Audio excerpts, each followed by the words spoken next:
steps up. Flush pass. Possession. Oh my gosh. Throwing on the field stands. Touchdown. Amazing finish. I'm blessed. It's made me who I am. I love this place. I love these kids. We're going to fight, man. I don't care what anybody says about this stinking game. We're going to compete, and we're going to fight. And good Lord willing, we're going to find a way. Keep proving everybody wrong. That's all I got to say. Indiana football is historically one of the worst Power 5 programs and truly deserved to be categorized with the likes of Kansas, Vanderbilt, Rutgers, and the Wake Forests of the world. But new up-and-coming head coach Tom Allen is doing everything that he possibly can to turn the Hoosiers into a competitive team that can maybe compete continually in the Big Ten East. I spent some time at Indiana University, so seeing the program rise right in front of my eyes was pretty cool, and I don't think people understand how good of a job Tom Allen has done so far.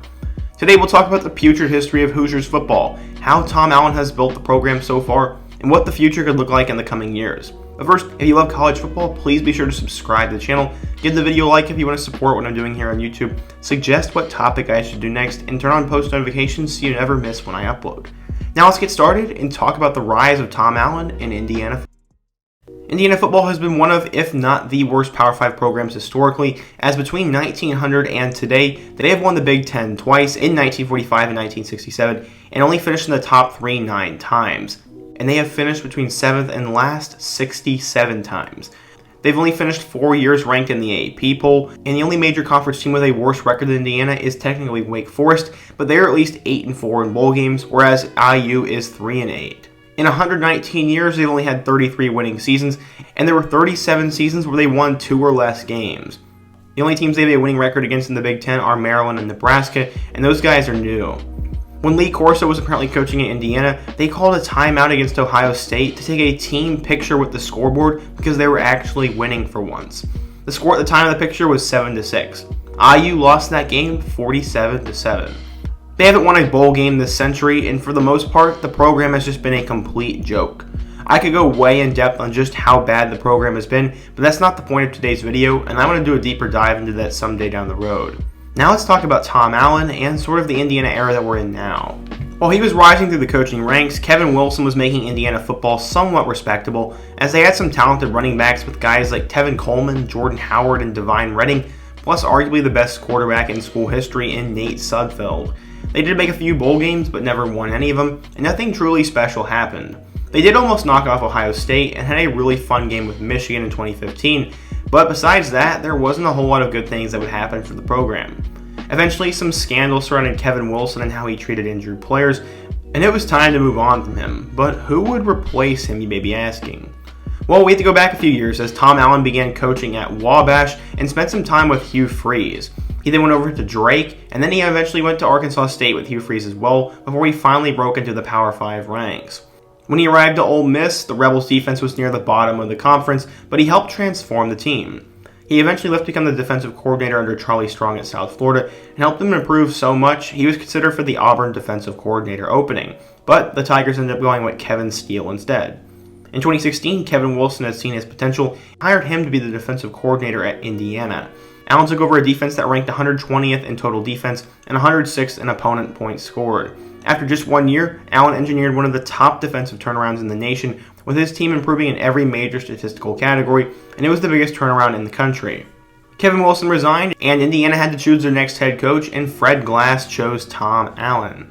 He said, quote, "I've seen him work. I've seen the way the kids react to him. He is a leader of men, which I think will transcend beyond the defense across his team, and may be the missing link. Maybe the secret sauce to get us from being close to maybe getting over the hump a little more often." It was a risky hire for sure, and I can't seem to find any of the other coaching candidates they were considering, but Tom Allen's only head coaching experience came many years ago when he coached Indiana high school football power Ben Davis High School. Fred Glass compared his hiring to that of Brad Stevens at Butler, as Stevens was an unpaid intern who rose through the ranks and got the job because of the person he was and how hard he worked, and not necessarily because he was a big-time name or a trendy figure. He said, quote, "Allen may not have been the first person for people maybe nationally to think of, but he was for me. Because I helped recruit him, because Kevin found him and wanted him to be the defensive coordinator. I walked many laps around the dining room table talking to Tom about our commitment to football and what we're looking for, and I got to know him as a man then. As we all know, he was hired and he became the lowest paid head coach in the Big Ten, and the national media didn't think anything of this, and they thought Tom would kill the little momentum IU had going for them. But oh, they would be wrong. Going into the 2017 season, Tom Allen brought in his first recruiting class, which included guys like Whop Phillier, Caleb Jones, Ty Freifogel, Morgan Ellison, and Peyton Hendershot. His quarterback battle would come down to Peyton Ramsey and Richard Lago, with Lago winning the job eventually. Morgan Ellison was the starter at running back as a true freshman, and this team would need a lot of work. Simi Cobbs, Ian Thomas, and Taysir Mack were the three best options in the passing game, and it'd be a tough Week 1 matchup as Ohio State was coming to town to kick off the college football season on a Thursday night. Simi Cobbs had an electric performance, and the Hoosiers were actually leading at the half, but Ohio State did what they always did and won in the second half and came out with the Jets and killed them. They won a road game at Virginia for Tom Allen's first win over a Power 5 school, and they lost their second game to Penn State. They lost close games to ranked Michigan and Michigan State, and then lost by a field goal to Maryland, and they would need to win their last 3 games if they wanted to make a bowl game. They beat Illinois and Rutgers, so they checked 2 games off the list, but they would have to win the Oak and Bucket game. They ended up losing on the road to Purdue, who just so happened to also be battling for bowl eligibility. Crazy enough, Purdue was in their first year under head coach Jeff Brom as well, and this ended IU's season in a tough fashion at the hands of their rival. It was a good first year for Allen, and his recruiting class went all the way up to 50th in the nation, and he signed guys like Michael Penix, Stevie Scott, Miles Marshall, Micah McFadden, and Jamar Johnson, who would all become really important pieces later on. He started to establish a pipeline of talent from Tampa, Florida, and the idea of LEO began. In case you don't know, that stands for Love Each Other, which is the culture that Allen has been trying to build in making everything about relationships, playing for the other guy, and positive energy. And basically, everything you do is for the other person. It's not about personal accolades. Tom Allen said when he first got to Indiana, it was just a bunch of individual players playing for their own stats or playing for their own names instead of playing for a team. And football is not about that, so he wanted to change it. Peyton Ramsey was the starter at quarterback for this year, and Morgan Ellison was dismissed from the program, but this was a blessing in disguise as true freshman Stevie Scott became the starter and he would break out. Taysir Mack would transfer to Pittsburgh, so Nick Westbrook, Donovan Hale, and Ty Freifogel became the next wide receivers who could step up. They began the season 3-0 with a win over a Virginia team that was actually pretty good by the end of the year with Bryce Perkins, and this was the first big win for Tom Allen in the eyes of many, and I know I had a lot of friends at that game and they really enjoyed that.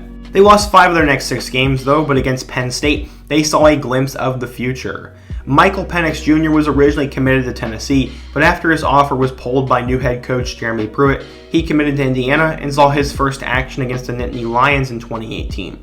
He nearly helped the Hoosiers pull off the upset, but he would tear his ACL in the game, and they ended up losing.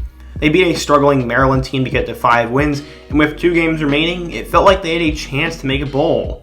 They lost on the road to a ranked Michigan team, then had a date with Purdue at home, and guess what? The Boilermakers just so happened to be 5-6 as well.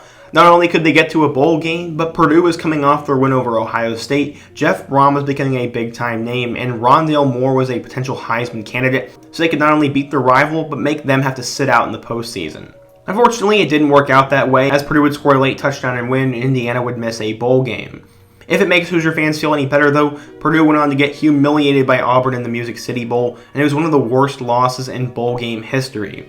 Tom Allen pulled in the best recruiting class in school history for 2019, and players were starting to buy in. They landed 4-star recruits like Samson James, who was a running back who flipped from Ohio State, Bo Robbins, and Cameron Williams, plus Clemson star Trayvon Mullen's brother Tywan Mullen, who has become one of the best defensive players in college football and will be a first-round pick in 2022. Matthew Bedford will also be a future NFL lineman, and David Ellis is a guy who many project to break out at wide receiver. You also cannot forget they landed former blue-chip Utah quarterback transfer Jack Tuttle, who at one point had Bama offers and was wanted by every school in the country.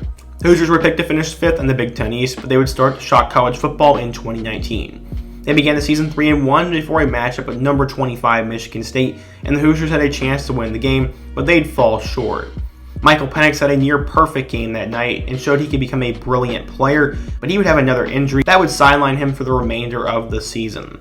From there, backup quarterback Peyton Ramsey would get another chance, and he led them to 4 straight wins over Rutgers, Maryland, Nebraska, and Northwestern, and although none of those teams ended up making a bowl game, this was a big deal. And for the first time in a long time, they had bowl eligibility in October, and the season wasn't even over yet. They're ranked number 24 in the coaches poll for their game at Penn State, and it was a close matchup, but Penn State would get the best of them and win. They followed it up with a loss to Michigan at home, but they had one more game on the road with Purdue. In one of the best games I have ever watched, the Hoosiers took down the Boilermakers in a double overtime thriller, and Peyton Ramsey scored the game-winning touchdown off a quarterback sneak. They're matched up at Tennessee in the Gator Bowl, and they blow a humiliating late lead and miss two opportunities to go down the field and win, and Tennessee would win the game. This was heartbreaking for the program, but it was only just the beginning and the rise of Tom Allen and company. Sadly, they did not beat a team with a winning record that year, and that really has been the biggest knock on Tom Allen so far. On the year, Ramsey saved the season, Stevie Scott had a great year at running back, and Whop Phillier became a 1,000-yard wide receiver, and Peyton Hendershot emerged as a future NFL tight end. Plus, the defense was loaded with young talent. Their offensive coordinator, Kalen DeBoer, was so good that he took the head coaching job at Fresno State. In terms of recruiting, the 2020 class wasn't as good as 2019, but it was headlined by four-star wide receiver Rashawn Williams, who looked like he could become a future star for the program. He would never play and ended up going the JUCO route, and it showed just how much talent Tom Allen and the Hoosiers have put together, especially on offense and at the wide receiver position. So it was going to be Penix's team, and he showed it was his team in their first game. They opened up with Penn State, and it was an incredible game. Penn State messed up and scored a touchdown, making it an 8-point game with just under 3 minutes to play, and the Hoosiers would have a chance to go down the field and maybe send it to overtime. They would go down the field, score, and then get the 2-point conversion as well, and they were headed to overtime. But wait, Indiana had probably the worst onside squib kick I've ever seen in my life, and Penn State recovered it to a point where they could actually attempt a game-winning field goal. Thankfully for Indiana fans, it fell short, and the game was headed to overtime. Early on, Penn State scored, and Indiana did as well, but they elected to go for the 2-point conversion and go for the win. In one of the closest and most controversial calls in recent memory, Penix dove for the pylon, and after review, it was determined he had gotten it and Indiana would win the game. Some angles make it look out, but some make it look in, and to be honest, we will never know, but they couldn't overturn the call on the field, and there just wasn't enough evidence to say he didn't, and that's just life, and I'm sorry if you're a Penn State fan. It was a crazy game, and I remember the streets being wild that night, and it was just a lot of fun to be around. This was the first time they had beaten a ranked team in 5 years, and the Hoosiers were all over the college football media. The following week, they took care of Rutgers before they had a huge game with Michigan. The Wolverines were number 23 in the country, and for the first time in nearly 30 years, Indiana beat them, and they were now a top 10 team in the nation. They easily took care of Michigan State and were ranked number 9 for their matchup with number 3 Ohio State. It wasn't close at first, but Indiana made a comeback behind the arm of Michael Penix in the hands of Ty Freifogel, and they had a chance to win or tie the game, but it fell short and their Big Ten championship dreams were over. In the second half, Penix threw a pick six, and had that play not happened, some people were wondering if IU could have actually won that game. A lot of Ohio State fans say the score makes it look closer than it was, but IU had a chance to go down and tie or win the game, so I hate that argument. This game put Indiana on the map, and it brought to light just how good of a job Tom Allen was doing as a coach. The Hoosiers put up a better fight against Ohio State than any other team except Alabama, and they even played them better than Trevor Lawrence and Clemson did. Unfortunately, Penix would get injured in their next game against Maryland, and it'd be time to see what the team was made of. Jack Tuttle was put into the starting lineup, and he led them to a win over number 16 Wisconsin, and that was their third ranked win of the season. The Purdue game got canceled, and the Big Ten moved mountains to make sure Ohio State was in the Big Ten championship game. And although I will admit Ohio State was the better team, according to the rule book, Indiana should have been there. They should have never set those rules to begin with if they were just going to break them, but it is what it is. They also got robbed out of a big-time bowl game, and instead got paired with Ole Miss in the Outback Bowl, where there was really no benefit to playing that game, because if they beat them, they wouldn't get much respect, and if they lost, they'd be criticized. They lost the game by 6 points, and they were criticized heavily by the media, but Indiana football still finished ranked top 15, and some would consider it the best and most exciting season in school history. Looking forward to 2021, the Hoosiers should have up to 5 guys drafted this spring, and they have 2 4-star recruits signed and returned so many weapons. Many think that Indiana football is on the rise, and they can start to be a more consistent program that continually goes to bowl games and becomes relevant. They've now had 2 coordinators take head coaching jobs. Their new running backs coach was the guy who helped produce guys like Tevin Coleman and Jordan Howard, and has also worked for the Chiefs the last few years. And their new defensive coordinator was the safeties coach at Georgia, so he brings an element of SEC football and recruiting ties, and things look really good for Indiana football moving forwards. And they can start to become a more consistent contender that continually goes to bowl games, and maybe can someday win the East. Who knows, but the funny thing is that some people say IU is a football school now after just how bad Archie Miller has done with the basketball team. We will have to wait and see what happens with that. Tom Allen is one of the brightest coaches in the game and can make anyone want to play for him. It's really cool to see how the program has changed over the years, and it definitely kind of reminds me how Bill Snyder built up Kansas State, where they focus on positive energy, culture, and doing things the right way, but I'm not going to go as far and say that just yet. I'm pumped to see how this team does in 2021, and the future is bright in Bloomington, Indiana. I really enjoyed making today's video, and if you want me to do more documentary style videos like this, please be sure to show your support by hitting that like button and letting me know your thoughts down in the comment section. And if you're a Big Ten fan or an Indiana fan, let me know what your thoughts are on Tom Allen and what you think the future could look like. Also, let me know what program I should take a look at next, as I've already done videos on Iowa State, and I plan to do one on Kansas State soon as well. Before you go, be sure to give the video a like, subscribe if you love college football, and check out all my other videos just like this, including my video about how Matt Campbell built Iowa State. I hope to see you guys again soon, but until next time, peace.